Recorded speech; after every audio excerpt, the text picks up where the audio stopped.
Assalamualaikum warahmatullahi wabarakatuh. Alhamdulillahirrabbilalamin. Wassalatu wassalamu ala asrafil anbiya wal mursalin. Wa ala alihi wa sahbihi ajma'in. Alhamdulillah, syukur kita panjatkan kehadirat Allah SWT pada hari ini, hari Rabu, juga bertepatan dengan Maulid Nabi ya, Rabiul Awal, bertepatan juga dengan Hari Sumpah Pemuda. Alhamdulillah, kita diberikan kesehatan, nikmat iman, Islam, dan keberkahan insya Allah. Salam dan salat kepada Nabi kita, Muhammad SAW, bagi para keluarganya, para sahabatnya, dan penerus Islam hingga akhir zaman. Alhamdulillah, bersama kita telah hadir guru kita, Ustadz Dr. Kiai Haji Hasan Sohibi, LCMA. Para jamaah sekalian, sekarang sudah pukul 8.05. Marilah kita mulai kajian kita dengan baca basmalah. Bismillahirrahmanirrahim. Yang kemarin Ustaz sudah membahas ayat 27 ya. A'udzubillahi minasyaitonirrajim. Bismillahirrahmanirrahim. Watslu ma uhiya ilaika min kitabi rabbik la mubaddila li kalimatihi walan tajida min dunihi multahada. Dan bacakan ya Muhammad apa saja yang diwahyukan kepada engkau dari kitab Rabb kamu, dari kitab Tuhan. Jadi sampaikanlah semua wahyu Allah pada kita, pada umatnya, dan la mubaddila li kalimatihi, dan tidak akan ada perubahan pada ayat Allah itu. Sudah ditentukan oleh Allah SWT. Walan tajida min dunihi multahada. Dan kita tidak akan pernah selama-lamanya menemukan selain Allah sebagai pelindung kita. Jadi kita ketemu lagi kata lan ini udah beberapa kali, jadi maknanya tidak akan pernah selama-lamanya. Gitu. Kemudian juga membahas ayat 28. Wasbir nafsaka ma'al ladina yad'una rabbahum bil ghadati wal 'ashyi yuriduna wajhah wa la ta'du 'ainaka anhum turidu zinatal hayati dunya wa la tuti' man aghfalna qalbahu an zikrina wattaba'a hawahu wa kana amruhu furta. Dan bersabarlah nafsak, dan bersabarlah ya Muhammad, bersabar nafsaka dengan hati, dengan sepenuh hati, bersama orang-orang yang menyeru ke jalan Allah, kepada jalan Tuhannya, yang sejak orang-orang yang walaupun mereka sibuk sejak pagi sampai petang hari, mereka tetap mengingat Allah karena mengharapkan keridhaan Allah SWT. Jadi Ustaz kemarin menjelaskan bahwa ketika berdakwah itu kaum kafir Quraisy itu sebetulnya pengen juga mendengarkan dakwah Rasulullah SAW, tapi mereka tidak mau bercampur dengan golongan orang-orang yang miskin.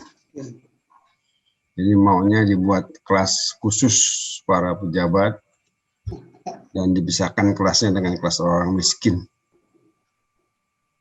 Tapi Allah mengingatkan, menegurnya, wala ta'du aynaka anhum turidu zinatal hayati dunya. Janganlah engkau palingkan dari orang miskin itu hanya karena kita mencari zina, menjadi harta dunia. Itu Allah mengingatkan, wala tuti' man aghfalna qalbahu an zikrina. Janganlah engkau ikuti orang yang telah Allah lalaikan hatinya dari mengingat Allah SWT. Wattaba hawahu, wa kana amruhu furuta, dan jangan engkau mengikuti hawa nafsu, karena sesungguhnya itu sudah melewati batas. Kemarin sudah dijelaskan oleh Ustadz bahwa dalam dakwah itu semua orang punya hak untuk mendengarkan wahyu Allah tanpa membeda-bedakan apakah dia kaya atau orang-orang miskin. Karena sesungguhnya kita semua mengharapkan ridha Allah SWT. Terasa berat ayat ini, tapi memang harus dilaksanakan bahwa Islam tidak membeda-bedakan antara yang kaya dan yang miskin. Semuanya mencari keridhaan Allah Subhanahu wa Ta'ala. Demikian kurang lebih yang bisa saya sampaikan dari kemarin penjelasan pekan lalu dari Ustadz Syekh Hasan Suhaibi ini. Selanjutnya layar dan kesempatan saya silakan kepada Ustadz untuk melanjutkan dengan ayat selanjutnya. Sudah saya siapkan ini ayat 29 dan ayat 30 Ustadz. Kepada Ustadz Hasan kami persilakan. Assalamualaikum warahmatullahi wabarakatuh. Assalamualaikum warahmatullahi wabarakatuh. Waalaikumsalam. Ya, Assalamualaikum warahmatullahi wabarakatuh. Waalaikumsalam warahmatullahi wabarakatuh. Alhamdulillahi rabbil alamin. Wassalatu wassalamu ala asyrafil anbiya'i wal mursalin Sayyidina Muhammadin wa ala alihi wa ashabihi ajma'in. Amma ba'du. Rabbi shrah li sadri wa yassir li amri wahlul 'uqdatam min lisani yafqahu qawli. Subhanaka la ilma lana illa ma 'allamtana innaka antal alimul hakim. Shadaqallahul azim wa shadaqa rasuluhun nabiyil karim. Para jamaah yang dimuliakan Allah Subhanahu wa taala, pertama-tama kita panjatkan puji dan syukur kehadirat Allah Subhanahu wa taala yang mana pada saat ini kita masih diberikan nikmat iman, nikmat Islam, nikmat ihsan, nikmat sehat wal afiat, serta nikmat panjang umur, sehingga dengan sisa-sisa umur kita yang masih ada ini, berkat hidayah dan inayah Allah jualah, kita masih bisa dapat berkumpul bersama-sama dengan cara seperti ini dalam mengkaji ayat-ayat Allah Subhanahu wa taala yang mulia. Mudah-mudahan keluarga kita, harta kita, kita semua selalu dijaga dan dipelihara oleh Allah Subhanahu wa taala. Anak-anak kita dijadikan anak-anak yang soleh dan solehah, istri kita menjadi istri yang solehah, kita menjadi suami-suami yang soleh, rumah tangga kita yang sakinah, mawaddah warahmah, bahagia dunia dan akhirat. Salawat serta salam mudah-mudahan selalu dilimpahkan dan dicurahkan atas penghulu kita, pemungkas Nabi dan Rasul, junjungan kita, baginda Nabi besar Muhammad sallallahu alaihi wasallam. Allahumma sholli wa sallim wa barik alaih. Maka juga saya mengingatkan yang kebetulan tadi sebagaimana yang dikatakan oleh Bapak Dr. Basuki SPOT, bahwa kebetulan juga pada malam hari ini, malam 12 Rabiul Awal, malam di hari kelahiran junjungan kita Nabi besar Muhammad SAW, barusan juga saya habis maghrib mengadakan acara maulid sholat yang dekat sini, tapi belum acara yang mengundang orang banyak, yang acara mengundang jamaah sekitar saja. Maka saya mengingatkan juga, marilah pada malam hari ini, dari mulai malam hari ini dan sampai berikutnya, kita jangan lupa memperbanyak salawat kepada Rasulullah Sallallahu Alaihi Wasallam. Allahumma salli wa sallim wa barik alaih. Allahumma salli ala sayyidina Muhammad wa ala ali sayyidina Muhammad. Kama shallaita ala sayyidina Ibrahim wa ala ali sayyidina Ibrahim. Wa barik ala sayyidina Muhammad wa ala ali sayyidina Muhammad. Wa barik ala sayyidina Muhammad wa ala sayyidina Ibrahim wa ala sayyidina Ibrahim fil alamin innaka Hamidum Majid. Ya, ayat yang kita belum tafsirkan itu ayat 28, itu kalimat wa kana amruhu wattaba'a hawahu wa kana amruhu furta. Kemudian berikutnya ayat 29. Kalau malam ini insya Allah itu kita bisa selesaikan. Barangkali untuk supaya nggak terputus kita kembali lagi sebelumnya ayat ini ada penafsirannya separuh saja kita ambil, yaitu asbabun nuzul. Itu apa yang dikatakan oleh para mufasir bahwa ayat ini turun pada Uyainah bin Husni. Uyainah bin Husni Al-Fazari. Ya, kalau kompletnya begitu, Husni Al-Fazari yang datang kepada Nabi kita Muhammad SAW, ya, sebelum dia masuk Islam. Dia dulu sebelakangannya dia itu masuk Islam akhirnya dia termasuk pentolan Quraisy atau pemuka Quraisy, dia yang datang kepada Nabi Muhammad SAW dan juga sebagai jubirnya, juru bicara ya, ketua rombongan juga beliau itu adalah apa namanya Uyainah bin Hisni Al-Fazari. Ya, datang kepada Nabi kita sallallahu alaihi wasallam, yaitu waktu itu dia belum masuk Islam. Dan pada saat itu Nabi sedang berkumpul sama jamaah yang lain, jamaah orang-orang fakir. Orang-orang fakir dan fakir di antara tentunya ini udah sahabat Nabi mereka, kalau mereka itu sudah beriman. Ya, sudah beriman. Ini juga yang tadi yang Dr. Basuki jelaskan bahwa dakwah itu kita utamakan yang sudah mau, yang duluan gitu. Kalau yang spekulasi, ya ntar beresin dulu yang ini yang sudah mau, apa yang mau dia mau, dan dia juga sudah Islam itu kan. Nah ini Nabi waktu itu sudah sedang bersama sahabatnya, sahabat para orang-orang miskin. Orang miskin itu kalau kita baca sejarah tentang ilmu tasawuf, itu orang-orang sufi yang dikatakan ahlu sufah itu dulu duduknya itu ya kalau kita pergi haji itu di Madinah itu yang ada apa seperti naik ada apa seperti ada satu ranjang lah, itu tingginya itu di belakang situ itu dulu tempat ahlu sufah itu tempat orang-orang miskin itu, orang-orang yang sederhana itu, yang tidak ada kerjaannya, nggak susah kerja, kemudian yang dijamin oleh para nabi dan sahabat-sahabat yang lain. Itu orang-orang miskin di situ. Nah, ini termasuk mereka-mereka itu orang-orang miskin, itu diantaranya kalau di As-Sabuni sebutkan hanya Salman Al-Farisi, sebut Salman saja di situ, ini juga tidak. Itu kalau saya lihat ya ini juga kan Sofwatu Tafasir, cuplikan-cuplikan ya, ketika ramuan disaripati daripada tafsir-tafsir yang lain yang ambil. Jadi kadang-kadang saya penasaran juga kalau bilang kan jamaah kok cuma satu gitu.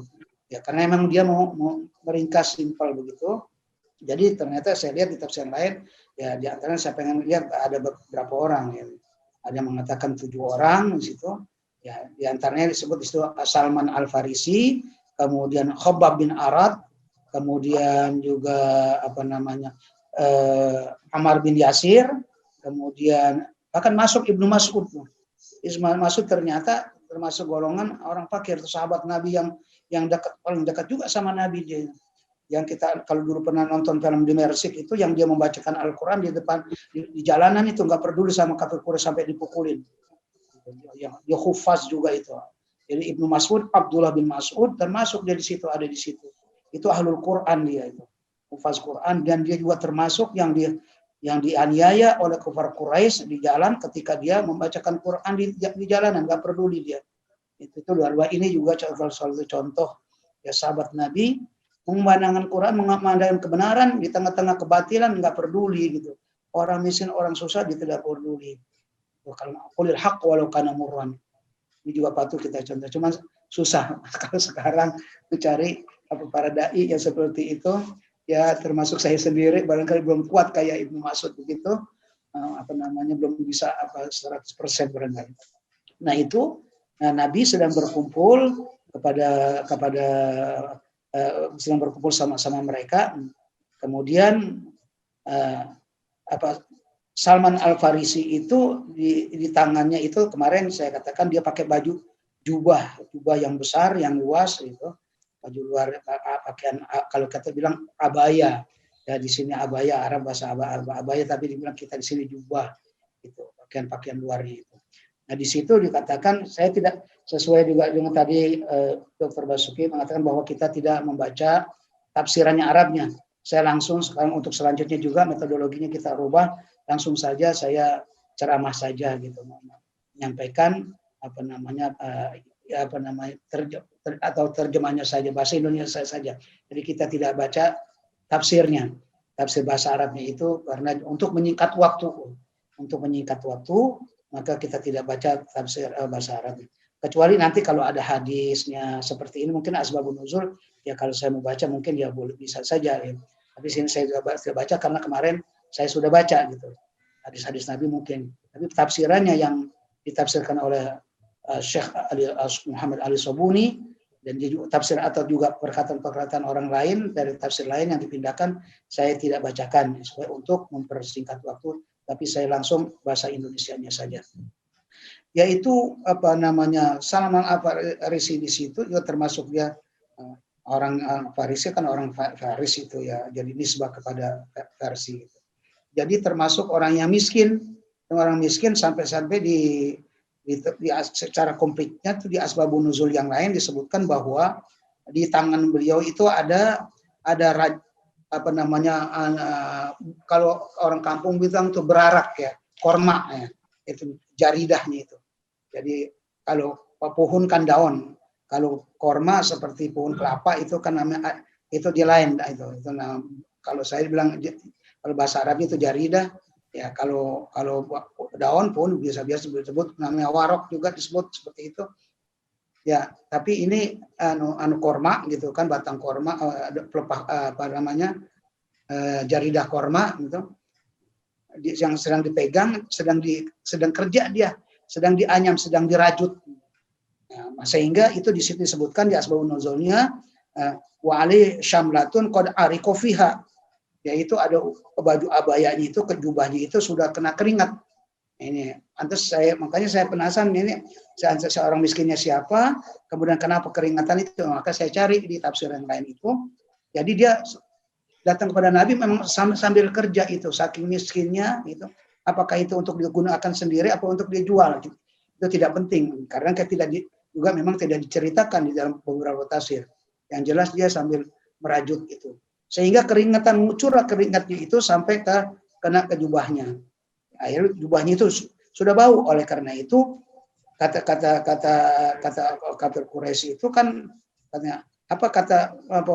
katanya Uyainah bin Hisni ini mengatakan amayuzika rihahaula, apakah enggak ngeganggu itu bau keringat mereka itu? Nah, bau keringat mereka itu. Sedangkan kami ini adalah para pemimpin daripada suku Mudhar.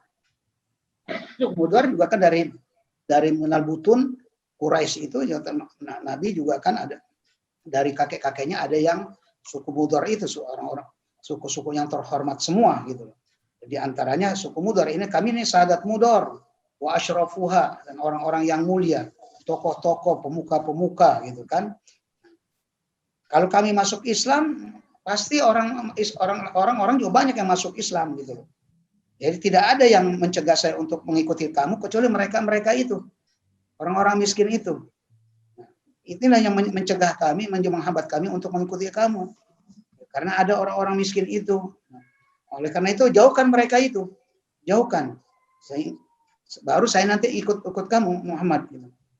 Atau jadikan satu majelis pertemuan tadinya sudah disampaikan oleh Bapak Dokter Basuki, yaitu satu majelis, satu pertemuan khusus untuk kami para tokoh-tokoh, dan juga khusus majelis lain, pertemuan lain untuk orang-orang miskin. Maka turunlah ayat ini. Watlu ma uhiya ilaika rabbuk.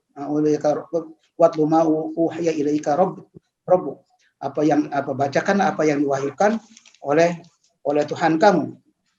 Watlu ma uhiya ilaika min kitabi rabbik la mubaddila li kalimatih, al-ayah, dan selanjutnya. Nah, turunlah ayat itu. Nah, jadi setelahnya turun ayat itu, ya, baru di dalam riwayat lain dari riwayat Abu Hurairah, Abu Sa'id dan Abu Hurairah berkata, Rasulullah SAW datang dan ada orang laki-laki membaca surat Kahfi dan selanjutnya. Itu kita tidak sampaikan dulu. Kemudian Nabi setelahnya itu bangkitlah Nabi, berangkat Nabi mencari mereka itu ketika mereka suruh usir, ya pertama kali kesimpulannya Nabi itu dilarang tentunya, dan karena ada ayat lain juga itu, ada ayat lain yang jelas-jelas firman Allah Subhanahu wa taala mengatakan wala tafrudil ladzina yad'una rabbahum bil ghadati wal 'ashyi yuriduna wajhah. Sama itu kalimat sebelumnya itu sesudahnya dengan ayat ini. Tapi ini di ayat lain, wala tatrub, jangan kamu usir. Jangan kamu usir orang-orang yang menyembah Tuhan kamu pada waktu pagi hari dan waktu senja, waktu sore, yang mana mereka mengharap keridhaan Allah Subhanahu wa taala. Nah, itu perkataan firman Allah Subhanahu wa taala, larangan terhadap Rasul jangan mengusir orang-orang itu. Kemudian juga ada perkataan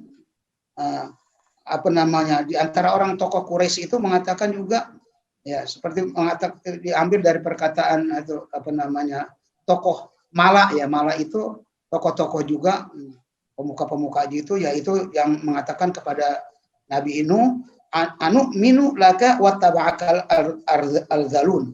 Apakah aku beriman kepada kamu sedangkan pengikut kami itu orang-orang yang hina. Nah, seperti itu. Jadi sikap orang Quraisy juga itu sama seperti itu. Sama seperti sikap-sikap para pemuka-pemuka yaitu pada zaman Nabi Nuh. Nah, kemudian kesimpulannya bahwa ayat ini larangan untuk menghina, meremehkan mereka, itu meremehkan orang-orang susah, orang miskin, orang fakir, ya. Dilarang juga untuk memalingkan pandangan Nabi dari mereka kepada yang lainnya. Karena apa? Karena kondisi atau kelas mereka, ya kelas sosial mereka, ya, di masyarakat itu buruk, rendah, dilarang oleh Allah Subhanahu wa taala. Maka ketika turun ayat ini, maka Nabi mengucapkan alhamdulillahilladzi ja'ala fi ummati man umirtu an asbira nafsi ma'ah. Nabi pergi Nabi mengucapkan kalimat alhamdulillah, yang artinya segala puji bagi Allah yang telah menjadikan pada umatku orang yang mana aku diperintah untuk bersabar bersamanya. Nabi bersyukur dengan turunnya ayat itu. Nabi mengatakan alhamdulillazi ja'ala fi ummati, yang Allah telah menjadikan pada umatku ada orang yang mana orang itu aku diperintahkan untuk bersabar bersama. Sama juga itu yang kemarin saya singgung sedikit, ketika Nabi ditegur tentang Abdullah bin Maktum di surat Abasa itu, Nabi juga bersyukur, mengucapkan alhamdulillah. Ada orang yang langsung disanjung-sanjung itu Abdullah bin Maktum. Sama juga dengan Bilal tuh. Ya, setiap ayat turun, orang-orang yang dihina sama masyarakat, kemudian atau juga yang Nabi ditegur di situ, Nabi luar biasa itu menghormati orang-orang miskin itu, orang-orang yang dihina, yang orang-orang yang fakir, itu luar biasa penghormatan Nabi kepada mereka. Karena apa? Karena Allah telah mengangkat mereka, karena Nabi ditegur sama mereka itu. Nabi ditegur oleh Allah Subhanahu wa taala disebabkan mereka. Jadi luar biasa menurut Nabi ini, orang diperhatikan oleh Allah itu masalahnya. Oleh karena itu dia tidak peduli kepada siapa, kepada orang-orang yang kaya itu. Orang kaya itu tidak pedulikan Nabi, tidak ada urusan. Setelahnya itu ya Nabi kan keluar, dia cari orang itu, orang-orang fakir miskin itu, ya, setelahnya dia lihat, dia duduk Nabi bersama mereka. Kemudian dia ucapkanlah itu. Nah, setelah itu Nabi tidak pedulikan lagi, mengatakan saya tidak peduli keimanan kamu, saya tidak peduli kedudukan kamu, saya tidak peduli ketokohan kamu. Kami akan peduli kepada orang-orang memang yang sudah Islam, sudah menyambut, sudah menerima ajaran Allah Subhanahu wa taala. Nah, kemudian ayat berikutnya di situ wattaba'a hawahu, ya, Wataba'awahu yang mana mereka itu ya di sini pakai mufrad saja karena diwakili oleh seseorang yang mana mereka itu mengikuti hawa nafsunya. Ya, meninggalkan apa yang diperintah oleh Allah Subhanahu wa taala. Ya. Kemudian wakana amruhu furuta, dan mereka sudah telah melampaui batas ya. Sudah keterlaluan ya. Urusan mereka itu udah sia-sia lah. Orang ini sudah di tafsir Sobuni mengatakan sudah diaan wahalakan wadimaron. Ya sudah itu urusan mereka sudah sia-sia dan bakal binasa dan juga akan hancur. Terus ayat berikutnya, wa qulil haqqu mir rabbik faman syaa'a falyu'min wa man syaa'a falyakfur. Wa qul pasti sudah saya ingatkan lagi, ya qul katakanlah pasti khitabnya kepada Nabi kita Muhammad sallallahu alaihi wasallam. Karena Al-Qur'an turun kepada Muhammad, semua perintah atau khitab yang diajak bicara pasti kepada Nabi Muhammad. Katakanlah ya, walaupun di situ tidak disebut Nabi Muhammad, tapi pasti kepada Nabi Muhammad. Katakanlah, hai Muhammad, al-haqqu mir rabbik. Kebenaran itu adalah dari Tuhan kamu. Wa man syaa'a falyu'min. Maka barang siapa yang mau beriman, silakan maka berimanlah. Dan barang siapa yang mau kufur, silakan kafir. Nah, zahirnya ini ya, zahirnya ayat ini ya atau perintah itu dan hakikatnya sebetulnya ada ancaman dan peringatan ya, yang artinya dalam tafsir itu katakanlah hai Muhammad kepada mereka yang lalai, yaitu man aghfalna qalbahu, tadi itu ayatnya kan man aghfalna qalbahu, yang orang yang telah kami lalaikannya ya. Katakanlah hai Muhammad kepada orang-orang yang lalai dan setelah sudah nampak ya, inti tampakkan kebenaran itu, ya. Ya, qulil haqq, tadi dikatakan qulil haqq walau kana murran. Ya, tampakkan kebenaran itu. Ya, jelaskan apa yang dijelaskan oleh Allah yang bersifat Rahman. Fa in syi'tum, kalau dia memang kamu bilang sama dia, kalau memang kamu mau beriman, ya silakan beriman. Kalau kamu mau kafir, ya silakan kamu kafir, maka kafirlah sekalian. Itu seperti firman Allah Subhanahu wa taala, i'malu ma syi'tum. Perbuatlah apa yang kamu kehendaki. Jadi bukan ada orang mengatakan ini sepintas sekilas ayat juga ini kok Allah ngambek gitu. Untuk mau beriman silakan, mau kafir silakan. Jangan ngambek ya. Ini juga sama ayat ini seperti itu tuh. Ya kan, i'malu ma syi'tum, berarti Allah enggak apa-apa dan mau kerjakanlah apa yang ente kerjakan. Enggak begitu. Ini suatu sebetulnya itu adalah ancaman ya. Itu ancaman. Nah, jadi malu masyitum itu. Jadi inna a'tadna lidzalimina naran. Kami sudah persiapkan kepada orang-orang yang zalim itu ya, lidzalimina naran, yaitu api neraka ya.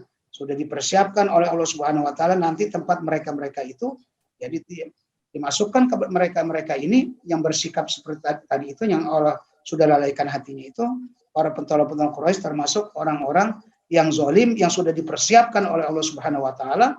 Di akhirat nanti ada neraka yang ahato bihim suradikuha. Naran, api neraka yang sudah mengepung mereka dan kobarannya. Atau namanya apa itu?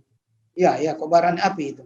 Suradikuha asalnya itu ya di sini diartikan langsung saja tujuannya itu ya api yang berkobar atau yang menyala-nyala ya.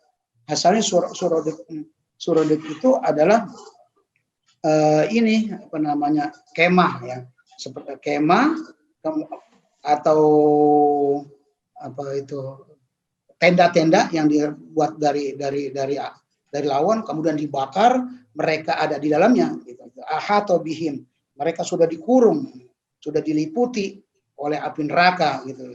Jadi seperti itulah gitu. Asalnya, maka ini cuman kita tadi diterjemahkan di situ sebagaimana terjemahnya. Terjemahnya langsung itu adalah mereka sudah ditempati dibakar di api yang menyala ya, yang berkobar. Nah, tapi asalnya itu yaitu, jadi tenda atau kemah yang dibuat dari lawon, kemudian itu dibakar, nah mereka ada di dalamnya. Itu untuk menandakan rubah, supaya ada rasa takut di situ. Jadi ahatu bihim suradikuha, sudah dikepung mereka, sudah diliputi oleh api neraka yang berkobar-kobar, yang menyala-nyala di situ. Nah, ada lagi yang mengumpamakan seperti suradikuha, seperti benteng atau tembok, ya, pagar, yang mereka ada di dalam pagar yang kepung begitu. Seperti juga di situ diumpamakan orang yang pakai gelang, yang sudah menggelangi ini mata tangannya nih, ya, tangannya, jadi tidak bisa keluar lagi, tidak bisa bergerak lagi dia di situ, dikepung oleh api di situ. Nah, kemudian selanjutnya yang artinya tadi itu sudah Allah persiapkan bagi orang-orang kafir, ya, kafir, sudah disiapkan. Yang orang kafir yang ingkar kepada Allah dan Rasulnya, yaitu api neraka yang panas, yang sangat panas, yang sudah mengepung mereka sekelilingnya, sebagaimana tembok-tembok, ya, di sini diterjemahkan, ditafsirkannya itu jadi seperti kaihatoti siwar, ya, bil mi'asam, sebagaimana meliputinya gelang pada ruasan tangan ini, itu mi'asam, ya, sehingga dia tidak bisa bergerak. Wa yastaghitsu yughatsu bima'in kalmuh li yashwil wujuh. Jika mereka meminta pertolongan, minta minum, itu dari kalau orang di neraka itu yang pertama kali sama dengan kita waktu sakaratul maut. Yang paling kita rasakan adalah haus. Yang pertama kali adalah haus karena panas.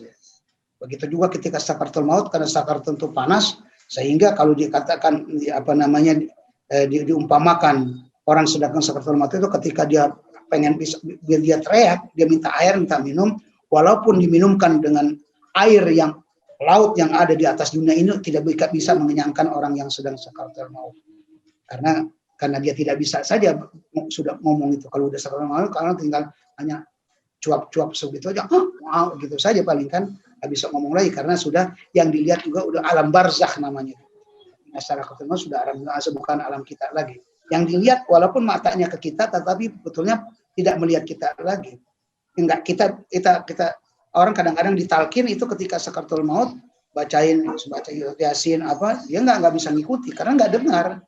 Matanya pun istilahnya, matanya sudah nerawang, kan, ya. Istilahnya orang itu kan biasa gitu. Itu sebetulnya bukan ngelihat kita, dia sudah tidak ingat lagi.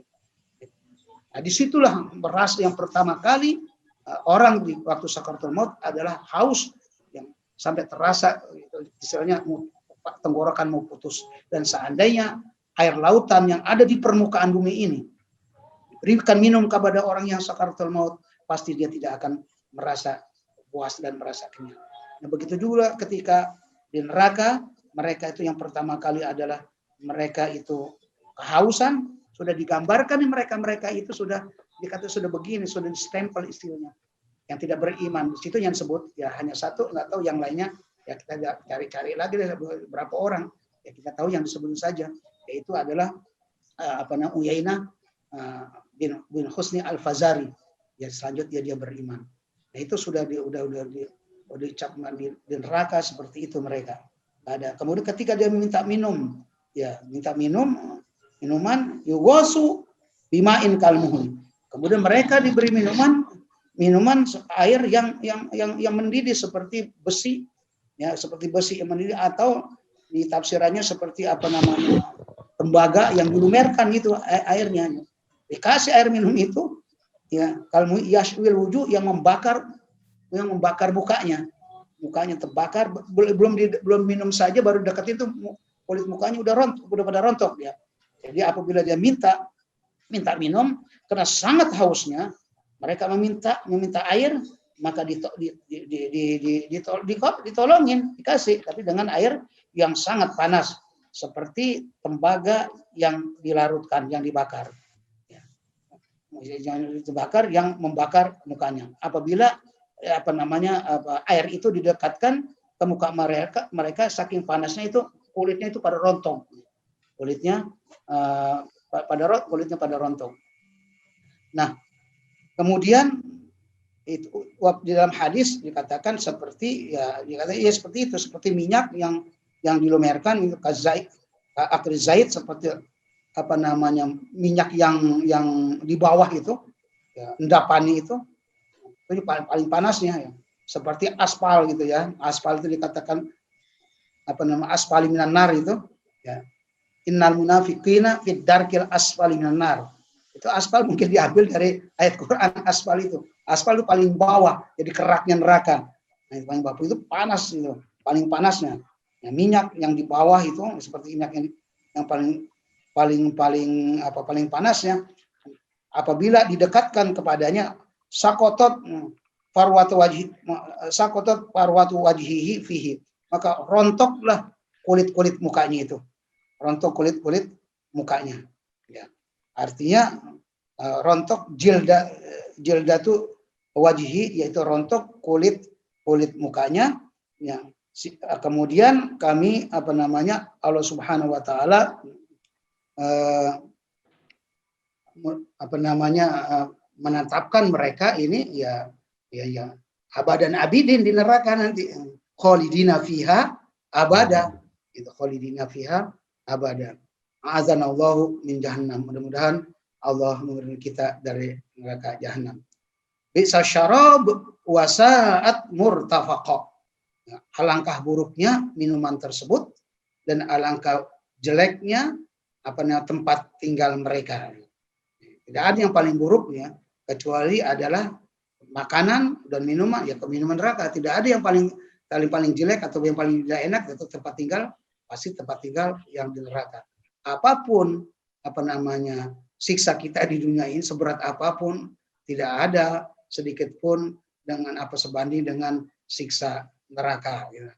Yang mana dibayangkan itu kalau bulan Maulid sebagai orang ceramah, Abu Lahab setiap malam Senin mendapat keringanan siksanya itu, ya, karena setiap waktu kelahiran Nabi, keponakannya itu lahir, dikasih tahu oleh budaknya, saking gembiranya budaknya dimerdekakan dan dia gembira, maka balasannya itu setiap malam Senin diringankan azabnya.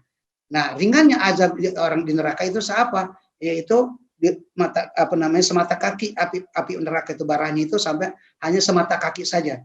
Tapi orang menginjak baranya saja, istilahnya seperti pentol gretan, diinjak api pentol gretan itu kalau neraka itu apinya itu mendidih sampai ke otak, A'azanallah. Mudah-mudahan Allah melindungi kita dari azab itu. Jadi seringan-ringannya azab neraka itu seperti itu, ya. Jadi paling jelek-jeleknya, buruk-buruknya minuman dan paling jeleknya tempat tinggal. Yaitu yang mana mereka meminta ditolong oleh orang-orang yang tentunya atau oleh penjaga neraka atau juga kepada yang lain, tapi dikasih minuman yang seperti itu, tentunya oleh penjaga neraka jahanam, ya. Itu. Kemudian itu paling buruk-buruk wasaat jahanam, paling buruknya itu neraka jahanam ditafsirkan seperti itu. Manzilan wa makinan, dan tempat paling buruknya tempat ya, yang mana dia menjadi tempatnya orang-orang yang zalim tadi, ya, tempat orang yang zalim tadi. Barangkali ya ini cukup sampai di sini. Kemudian ada tafsiran-tafsiran yang lain berikutnya. Barangkali saya tidak ada sebetulnya. Saya mau tambahkan, barangkali cukup segini saja. Barangkali nanti kalau ada pertanyaan yang saya bisa jawab, saya jawab sekarang. Kalau tidak, nanti kita tunda pada pertemuan yang berikutnya. Itu aja, Dokter. Barangkali yang dapat bisa saya sampaikan, bahwa kesimpulannya sedikit saya simpulkan bahwa mengingatkan kembali tadi bahwa satu dakwah gitu, kita dakwah itu bukan saja kewajiban kepada para ulama yang sebagai warasatul anbiya, tapi dakwah itu ada 3 macam, ya kan. Ada dakwah bil kalam, bil lisan, terus bil kalam dengan pena, kemudian bil arkan, itu dengan anggota, artinya dengan tingkah laku. Dan tentunya berarti hal ini masalah dakwah, berarti kewajiban setiap individu muslim tergantung wa kullun fi falaki yasbahun. Tergantung posisi dia ada di mana, posisi di masyarakat kedudukan. Kalau sebagai ulama, sebagai kiai, tentunya ya dia berikan advice yaitu apa namanya wajadil humiliyati ya ahsan, tentunya dengan cara yang baik. Ud'u ila sabila rabbika bil hikmah, ya dengan hikmah, wal mau'izatil hasanah, dengan hikmah, dengan mau'izah hasanah. Kemudian kalau kita berdebat juga dengan yang baik, tapi untuk selainnya para ulama, masyarakat pun semua punya kewajiban. Ya, ada yang dakwah dengan pena, dengan tulisan, dengan kolam. Kalau tadi dengan lisan, ini dengan kolam, dengan tulisan, dia ngarang buku apa. Kemudian juga dengan tingkah laku, dengan akhlak. Orang kalau dekat masjid, umpama dia selalu mondar-mandir, salat berjamaah, kebetulan memang dia ada waktu, dia mondar-mandir ke masjid, ke musola, itu udah menjadi dakwah kepada orang yang sekitarnya. Karena banyak juga orang sampai sekarang di mana-mana saya tahu orang yang dekat depan masjid, depan musola, ada masih banyak yang kagak ke musola, nggak ke masjid. Sedangkan yang dari jauh jalan ke masjid. Nah itu. Nanti juga ada cerita sahabat yang dari jauh-jauh itu, kalau kita membaca ada dia datang ke masjid malam-malam udah pakai lampu. Nah, dengan berjalan saja, dengan akhlak saja, jadi itu sudah berdakwah ya. Kalau barangkali dengan dakwah dengan lisan tidak bisa, karena mungkin kalau saya dibilang inti siapa? Nah, seperti tadi itu orang yang miskin tadi, orang kafir orang Arab tadi itu sahabat Nabi, dia kalau berdakwah dengan lisan itu nggak bakal dengar nama orang kaya. Inti siapa? Tapi dia berdakwah dengan akhlaknya, dengan tingkah lakunya, dengan perbuatannya. Dia beriman kepada Allah, dia sholat, dia puasa, dia baca Quran, dia datang ke masjid, itu sudah dakwah dia. Bahkan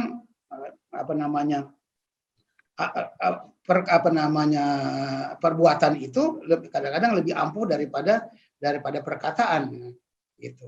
Jadi perbuatan itu kadang-kadang jadi absahu minal maqal. Jadi lebih fasih daripada perkataan. Artinya lebih ampuh, lebih akurat, lebih didengarkan daripada perkataan.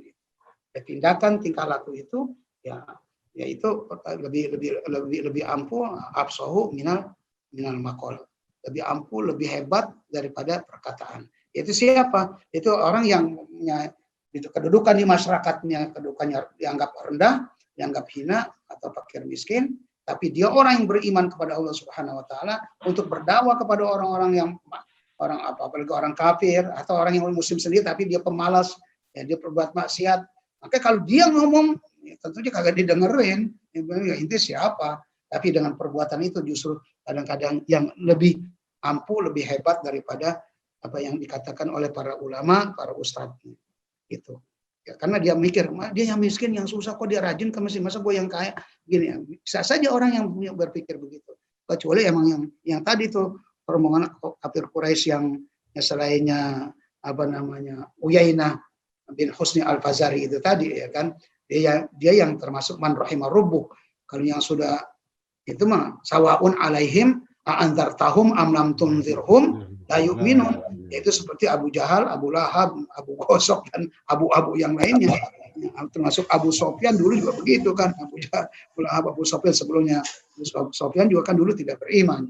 Belakangan dia baru beriman. Inilah barangkali itu. Kemudian yang itu kesimpulan yang masalah dakwah. Kemudian berikutnya yaitu sebagai kita berdakwah. Kalau kita kemudian jadi ada posisi kita di mana? Wa kullun fi falaki yasbahun. Masing-masing jalan pada porosnya. Jadi tidak ada seorang pun yang tidak punya berkewajiban berdakwah sebagai orang Islam. Kemudian sebagai juru dakwah, ya kita lihat kemampuan kita di mana jurusan kita mau dakwahin siapa. Dan kalau ada orang yang sudah yang mau duluan daripada orang yang baru spekulasi, wah bisa mau dakwahin dia nih. Kebarengan orang yang sudah Islam, yang sudah mau minta diajarin, mau bikin pengajian, mau undang kita undang ini kita baru mau menuju mencari orang atau menceramahkan orang yang udah ketahuan menentang Allah gitu. Berbarengan dengan itu, maka utamakanlah orang yang sudah mau, yang sudah menerima. Daripada walaupun itu mereka itu pejabat, walaupun mereka itu adalah tokoh masyarakat, walaupun mereka itu adalah orang kaya, lalu tapi dia masih kita anggap masih spekulasi, ataupun apalagi dia orang kafir yang walaupun orang Islam itu sendiri, tapi ini orang-orang yang penentang Allah, yang menentang hukum Allah. Kemudian ini ada orang yang sudah menerima dakwah kita, maka dahulukan dia. Siapapun dia, kita tidak melihat kelas di masyarakat itu. Tidak lagi mensekat-sekat kedudukan mereka di masyarakat, kedudukan sosial mereka. Tapi yang mau dulu. Itulah manhaj Allah Subhanahu wa taala, beberapa ayat Al-Qur'an yang Nabi ditegur. Itu juga sama dulu, saya katakan dari zaman diantaranya yang dikenal di situ Nabi Nuh, Nabi Shu'aib juga begitu. Dia berdakwah kepada para disebut namanya malak, itu pentolan-pentolan, pemuka-pemuka itu. Nah, itu juga didapat teguran. Sampai ke zaman Nabi juga begitu. Emang yang nampak berarti emang yang logikanya seperti itu. Ya memang perkataan dia juga kan seperti itu. Dia bilang iza aslamna, aslam an-nasu. Kalau kami masuk Islam, ya Muhammad, mereka akan masuk Islam semua. Karena kami ini tokoh, kami ini pemuka, kami ini pemimpin. Pasti mereka masuk Islam. Tidak ada yang menghalangi kami untuk masuk Islam, mengikuti kami, kecuali mereka yang miskin. Logikanya kan begitu. Jadi akhirnya ya Nabi ya kalau sebelum turun wahyu ya itu yang dijalankan oleh Nabi. Setelahnya itu ya tentunya Nabi nggak lagi sudah. Ini kan sebelumnya turun ayat tadi itu seperti itu. Sama juga dulu Nabi Nuh, Nabi Shu'aib berdakwah seperti itu juga. Itu. Nah, juga waktu perkawinan Nabi sama Sofia bin Hayy bin Akhtab itu kan juga orang Yahudi. Nah, itu juga manhaj itu juga logika juga dengan Nabi dengan harapan dengan masuknya kawininya ini orang Yahudi ya, itu janda ya. Tadi bukan syahwani Nabi, bukan hiperseks. Itu untuk dakwah. Nabi berpikir kalau dia dikawinin ini dan dia masuk Islam, maka nanti juga bangsa-bangsanya itu suku-sukunya pada masuk Islam. Ya, emang ternyata begitu. Ketika Nabi mengawinkan Sofia bin Hayy bin Akhtab itu salah seorang dari anak Yahudi, ya perempuan Yahudi, maka setelah itu banyak yang masuk Islam. Logikanya begitu. Jadi inilah barangkali kesimpulan yang dua poin tadi itu baik kelas-kelas orang yang berdakwah dan kepada siapa juga kita berdakwah. Demikian Dok apa yang saya sampaikan, mudah-mudahan ada manfaatnya. Demikian, alhamdulillah telah kita dengarkan tafsir dari surat Al-Kahfi ayat 27, 28, 29 terkait dengan masalah dakwah yang bersifat universal untuk semuanya. Dan kedua, dengan panggilan beriman, semua itu benar dari Allah SWT, silakanlah beriman.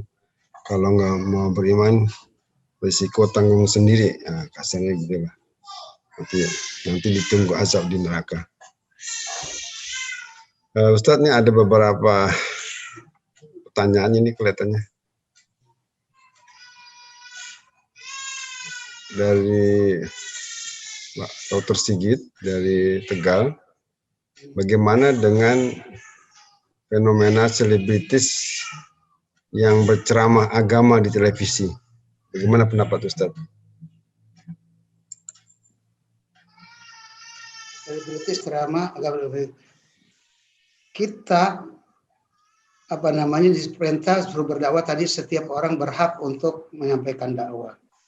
Ya, sebetulnya ya kalau selebritis dia berdakwah karena memang dia punya kapasitas itu, memang dia mampu ya, dia merasa mampu untuk menyampaikan ayat Quran, dia tahu maksudnya Al-Quran dan hadis Nabi, ya tidak apa-apa. Walaupun andai kata dia selebritis nih, belum mengerjakan semua tingkah laku dia masih jelek, tapi dia nggak apa-apa diperintah. Ada di dalam sebuah makalah mengatakan muru bil ma'rufi wa illam taf'al kullah wanhaun anil munkar walau lam tatruka kullah. Perintahkanlah orang berbuat ma'ruf sekalipun inti sendiri sebetulnya belum ngerjain. Nah, kemudian perintahlah, laranglah orang berbuat munkar sedangkan inti masih melakukan munkar. Nah, tapi ini ada catatan, artinya orang ini sebetulnya mau baik, berbuat baik sebelum belum sampai ke situ. Kan banyak tuh ada yang selebriti yang sekarang jadi ustadz tuh siapa namanya kan? Kan gitu. Karena dia dulu sudah di waktu pertengahan dia bawa ustadz tuh kan asalnya dia menjadi protokol ya istilahnya gitu, membawa acara sama ustadz terus gitu. Ya kayak sekarang yang membawa acara di siapa itu namanya yang di TV One. Nah, itu lama-lama akhirnya dia kan jadi dia yang setiap hari yang sering akhirnya kan dengar ustadz, akhirnya dia jadi ustadz gitu kan. Nah, ketika dia masih jadi selebriti di situ dia sudah dakwah umpama. Tapi kalau memang dia memang niatnya mau baik, itu kagak apa-apa. Memang walaupun dia belum kerjakan yang ma'ruf itu keseluruhannya, ya tadi dengan perkataan tadi muru bil ma'rufi wa illam taf'al kullah. Perintahlah orang untuk berbuat ma'ruf, berbuat baik sekalipun kamu sendiri belum mengerjakannya. Kemudian wanhau anil munkar, dan larang mereka dengan perbuatan munkar, wa illam tatruka kullah, sekalipun kamu sendiri belum meninggalkan seluruhnya, dengan syarat bahwa memang dia mau baik gitu. Seperti tadi baik selebriti atau orang-orang maaf yang seperti yang jamaah tabligh. Jamaah tabligh itu orang baru habis mabok, dia sadar langsung dia itu dakwah, dia keliling. Itu bagus sekali karena dia niat baik padahal dia baru habis mabok. Saya pernah itu waktu di Pakistan itu orang-orang sita didakwain, cuman kadang-kadang dia salah manhaj saja. Ya, sama saja. Di mahasiswa dia datang ke kampus-kampus itu didakwain kita. Kemudian saya baca Quran.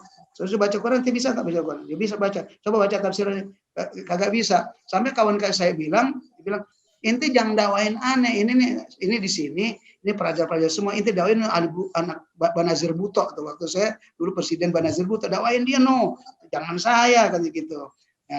Ya dia kan kalau dia karena manhajnya dibilang balighu anni walau ayat, sampaikanlah dariku walaupun satu ayat, nggak peduli sama siapa, itu cuma salah manhaj saja ya, salah ya, begitu. Jadi baru bertanya, ada orang baru habis mabuk, baru tobat kemarin, baru apa gitu, tapi dengan pengaruh jamaah tabligh itu luar biasa gitu, langsung dia tobat kemudian ikut dakwah gitu, dan dia dakwah nggak peduli siapa, orang baru masuk Islam kan. Nah, yang seperti itu, dakwah seperti itu tidak apa-apa. Lihat selebritinya. Tapi setelahnya itu besok kambuh lagi, kangot lagi, buka lagi jilbab lagi, telanjang lagi gitu. Pakai nggak senang. Nah, itu kagak benar. Nah, itu baru kena di ayat Quran, kabura maqtan indallahi antaqulu ma la taf'alun. Murka besar ya terhadap mereka itu, yaitu orang siapa? Antakul yang kamu mengatakan kamu sendiri tidak mengerjakan. Nah itu, yang itu tuh kena tuh ayat itu. Kaburamatan indallahi antakulu malatan. Murka besar Allah Subhanahu wa taala. Marah Allah itu, murka. Ya. Antakul bahwa kamu mengatakan apa yang kamu katakan tapi kamu sendiri tidak mengerjakan. Itu. Nah, jadi saya menjawab tadi secara saya bagi ya, saya ya belum nggak pasti itu benar apa tidak. Jadi sifatnya begitu. Kalau memang dia selebriti, dia berdakwah, kemudian emang dia niatnya mau berbuat baik, walaupun dia masih belum bisa meninggalkan semuanya, maka perintah nggak apa-apa dakwah. Larang orang berbuat yang buruk, sekalipun dia belum bisa meninggalkan, tapi dia sedang berjalan atau sedang hijrah, masih berusaha step by step. Tapi kalau orang cuma hanya sekedar cari duit gitu loh, ini kebetulan bulan Ramadan ya kan, kalau bulan Ramadan kan begitu. Banyak ada ustazah kambuhan, ustaz kambuhan gitu loh di bulan Ramadan. Nanti habis Ramadan begitu lagi. Nah itu kagak benar, gitu kan. Artinya berbuat yang tidak juga, pakaiannya juga kan di Ramadan tuh pada pakai jilbab tuh. Kalau jilbab dia ikut sama ustaz, bawa acara gitu kan. Bahkan mungkin tadi yang ditanya sama dokter tadi itu, dokter Sigit itu ya kan, begitu habis Ramadan buka lagi jilbabnya. Nah, itu kan bukan kagak mampu, buktinya dia mampu. Ramadan dia pakai, kenapa habis setelahnya itu dia copot? Ya itu enggak, itu terkena ayat yang tadi itu kabura maqtan indallahi antaqulu ma la taf'alun. Karena itu bukannya dia tidak mampu. Kalau tadi itu artinya dia mau berusaha cuman belum mampu meninggalkan semuanya. Belum mampu untuk mengerjakan semuanya. Step-step. Kalau itu ya udah mampu waktu Ramadan. Kenapa inti pakai setelahnya itu tinggal pakai? Itu. Nah, itu baru terkena ayat kabura maqtan indallahi antaqulu ma la taf'alun. Sedangkan tadi itu adalah diperintah. Muru bil ma'ruf wa ilam tab'al kullu tab'al kullah wanhau 'anil munkar wa ilam tatruku kullah. Laranglah orang berbuat munkar sekalipun kamu belum bisa meninggalkan secara keseluruhan. Itu barangkali jawabannya. Sudah sampai jam 9 lewat dikit. Itu ini ada satu pertanyaan dari Dr. Prita. Bagaimana sikap kita terhadap peristiwa penghinaan Nabi Muhammad SAW seperti yang terjadi di Perancis, Ustaz? Wah, kalau Dokter Prita ini pertanyaannya antep-antep melulu. Ya, ya itu karena apa? Itu juga cara berpikir yang berbeda. Ya, karena saya juga sudah itu apa namanya presidennya itu ngomong, dia bilang dan kebebasan berpikir, kebebasan dalam bermasyarakat itu pandangan dia lain dia. Nah, pandangan kita itu menghina Nabi Muhammad itu hukumnya kafir, murtad itu. Ada saya punya buku itu. Menghina Nabi Muhammad dan mengatakan Nabi Muhammad ini kagak adil gitu. Masa orang apa perempuan bagian warisnya satu, ya laki dua, itu sudah ada bukunya itu di apa tadi yang kemarin saya bilang wajadah halawatul iman. Di buku itu orang mengatakan lagi menghina Siti Aisyah saja dikatakan sudah keluar dari Islam. Menghina istri Nabi saja, apalagi Nabi. Kita kan sudah dibuktikan orang menghina Nabi kemarin kan udah terbukti kan sudah juga diadili dia kemudian dipenjara. Ya, hukumnya begitu.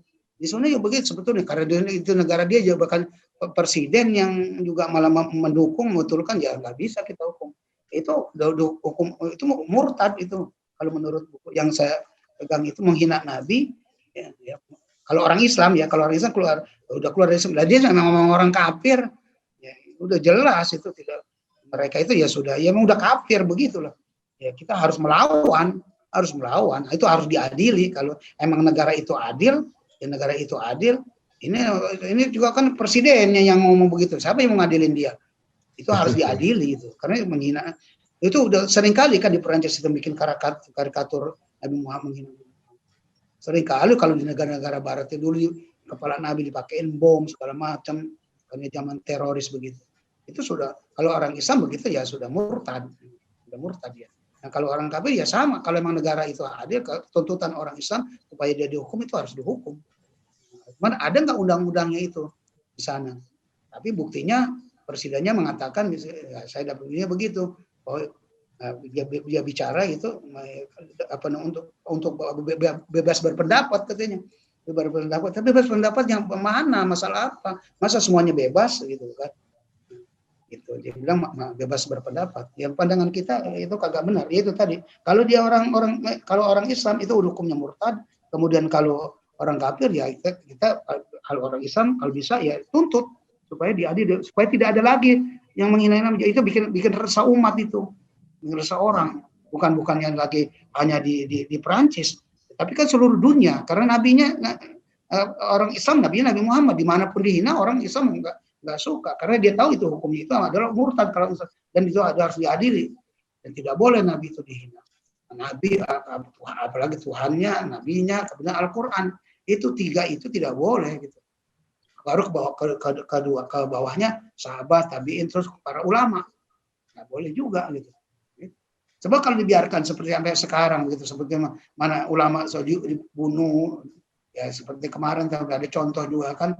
Apa namanya Syekh Ali Jabir gitu kan gitu. Kalau emang dari dulu karena dulu diremehkan semua kan udah beberapa kali kejadian sebelumnya itu dulu ya, sampai di sini saya juga dikawal kalau pergi sholat subuh gabungan itu sampai 2 itu pengawalnya saya itu ya, subuh kalau subuh itu iya didatangin kita pakai pengawal saya dulu karena waktu itu kan banyak yang ulama yang disakiti, dibunuh, ya ancam dan memang juga ada yang terjadi kan kejadian seperti itu. Nah sekarang terjadi lagi karena dulu juga nggak diadili secara adil ya begitu. Ada lagi, makanya itu juga sama apalagi di luar negeri. Terus-terusan dari dulu itu begitu, bukan baru sekarang ini. Karena kagak diadili tuntutan kita yang sebenarnya tidak boleh menghina Muhammad dan harus dihukum nggak dihukum. Ya sudah begitu terus. Itu barangkali Dokter Abansyah. Ya. Terima kasih Ustadz. Ya, jadi intinya kita itu harus menunjukkan ketidaksenangan. Betul. Ya. Izzatun alamin adilatun ala kafirin. Ya kita punya harga diri. Apalagi kalau ada hukumnya, ya harus tuntutan hukum, nggak boleh diam. Gitu. Paling nggak kan yang umumnya paling nggak pada demo gitu. Boykot ya. Boykot. Iya boykot juga itu. Itu berapa itu udah ada berapa produk itu sampai kepada kita itu. Ah. Harus dihafal itu produknya, di bekot itu. Dia udah minta ampun ya kepada makan dia sampai itu minta tolong kepada Syekhul Azhar. Waduh, kepada saya itu Syekhul Azhar minta tolong supaya Syekhul Azhar itu melarang umat Islam apa membekot itu. Udah kelang kabut juga itu. Dokter perintah itu betul begitu, harus kita menunjukkan diri. Apa yang kita bisa tunjukkan diri. Tadi antaranya yang Dokter Basuki bilang tadi, bekot produknya. Ya kan. Kalau yang demo silakan gitu. Untuk menunjukkan ketidaksenangan. Jangan belanja di Carrefour. Carrefour juga itu banyak produk-produk dia ya. Iya. Tokonya Ustadz, tokonya. Oh ya. Merek Carrefour itu dari Perancis. Oh, merek Carrefour. Baik Ustadz, udah 9:09. Iya. Terima kasih atas jazakumullah khairan atas kajiannya dan tanggapan atas pertanyaan para hadirin. Mohon ditutup Ustadz, dan terima kasih kepada para hadirin. Semoga manfaat buat menambah iman takwa kita dan dihitung sebagai amal soleh kita. Pada Ustadz, kami persilakan untuk menutup acara ini. Terima kasih. Al-Fatihah. Alhamdulillahirrahmanirrahim. Iyyaka na'budu wa iyyaka nasta'in. Ihdinas siratal mustaqim, siratal ladzina an'amta 'alaihim ghairil maghdubi 'alaihim waladdallin. Astaghfirullahalazim, astaghfirullahalazim, lakal hamdu ya maulana ya ma'bud. Allahumma shalli wa sallim ala sayyidina Muhammadin fil awwalin. Allahumma shalli wa sallim ala sayyidina Muhammadin fil akhirin. Wa shalli wa sallim wa tabaraka wa ta'ala min kulli sahabati rasulillah ajma'in.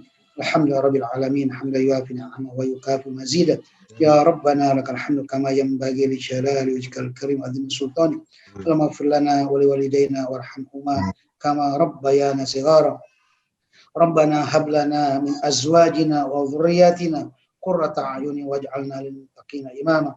Rabbana ighfir lana wa li ikhwanina alladhina sabaquna bil iman wa la taj'al fi qulubina ghillan lil ladzina amanu rabbana innaka ra'ufur rahim. Allahumma inna nas'aluka ilman nafi'a wa rizqan wasi'a wa amalan shalihan wa qalban khashi'a. Allahumma inna na'udzubika min ilmin la yanfa' wa min qalbin la yakhsha wa min nafsin la tashba wa min du'ain la yusma' wa min Allahumma inni a'udzubika min haula'il arba'. Rabbana atina min ladunka rahmah wa hayyi' lana min amrina rasyada. Rabbana atina fid dunya hasanah wa fil akhirati hasanah wa qina adzaban nar wa adkhilna al jannata ma'al abrar. Ya Aziz, Ya Ghaffar, Ya Sattar, Ya Qahhar, Ya Jabbar, Ya Rabbal Alamin. Wa sallallahu ala khairil khalqi Sayyidina Muhammadin Nabil Ummi wa ala alihi wa sahbihi wa sallam. Subhana rabbika rabbil izzati amma yasifun. Wa salamun ala mursalin. Walhamdulillahi rabbil alamin. Wassalamualaikum. Waalaikumsalam warahmatullahi wabarakatuh. Terima kasih Ustaz. Waalaikumsalam warahmatullahi wabarakatuh. Kepada seluruh hadirin, Bapak Jazuli, Dr. Kita, Bu Desi, dan semuanya. Mohon tetap diingat setiap Rabu pukul 8 itu jadwal kajian kita, tidak lama, hanya 1 jam kurang lebih. Bisa diajak kawan-kawannya, keluarganya, sahabat-sahabatnya, supaya kita bernama iman dan takwanya kepada Allah SWT. Demikian, terima kasih. Alhamdulillahirrahmanirrahim. Subhanallah bihamdika asyhadu an la ilaha illa anta astaghfiruka wa atubu ilaik. Wa sallallahu ala Muhammadin wa ala alihi wasallam. Walhamdulillahirabbil alamin. Assalamualaikum warahmatullahi wabarakatuh.